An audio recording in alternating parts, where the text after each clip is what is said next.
हरे कृष्णा। आज का जो नरक चतुर्दशी है वो एक बहुत विशेष महत्व रखता है। और ये जो लीला है ये असम में प्रागज्योतिषपुर में हुआ था।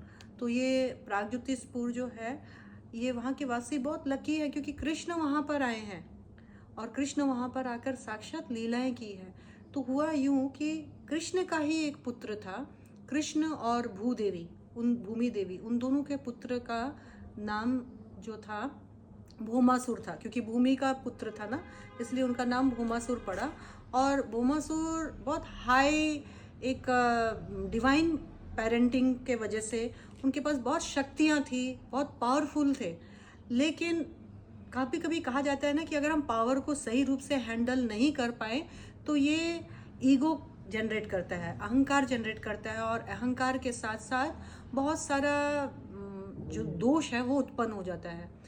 यहाँ हम देख सकते हैं कि यद्यपि साक्षात भगवान का पुत्र है, लेकिन भगवान की जो डिवाइन क्वालिटीज जो भगवान के द्वारा प्राप्त हुई थी हाई पेरेंटेज के कारण, उसको वो संभाल नहीं पाया।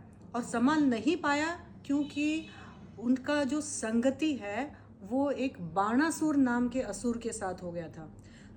बाणासुर असुर के साथ संगति होने के कारण इतना विशेष गुण में और विशेष परिवार में पैदा होने के बाद भी इनमें भी अवगुण आना स्टार्ट हो गया। कहा जाता है संगत बहुत बड़ा रोल प्ले करता है हमारा कैरेक्टर डेवलप करने में। यहाँ बाणासुर की संगति में ये जो संत महात्मा, ऋषि मुनि, देवी देवताओं पर, उन पर जुल्म करने लग गए और स्वर्ग पर अटैक करने लग गए। माता अदिति, उनका कुंडल इन्होंने चुरा लिया। साथ साथ में वरुण देव जो हैं, वरुण देव का छत्र चुरा लिया। ऋषि मुनियों को कैद कर लिया। जो सुंदर राजकुमारियां थी उनको कैद कर लिया। देवताओं को कैद कर लेते थे। हाहाकार हो गया, त्राही माम त्राही माम। कभी देवी देवता उनको प्रार्थना करते हैं, कभी ये जो 16,100 राजकुमारियां प्रार्थना करते हैं कि हे ठाकुर जी, जिस तरह आपने देवकी और वसुदेव का आपने रक्षा किया, क्या आप हमें कारागार से मुक्त नहीं करेंगे? आप हमारी रक्षा नहीं करेंगे? आपके बिना हे नाथ आप हमारा है कौन? आप तो दीनानाथ, दीन बंधु हैं। हम आपकी शरण में आए हैं, ठाकुर जी हमारी रक्षा कीजिए।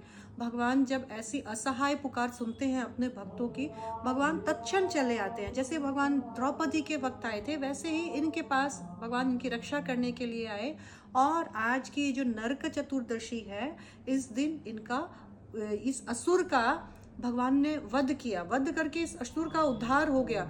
ये सारी जो राजकुमारियां हैं ये कैद से मुक्त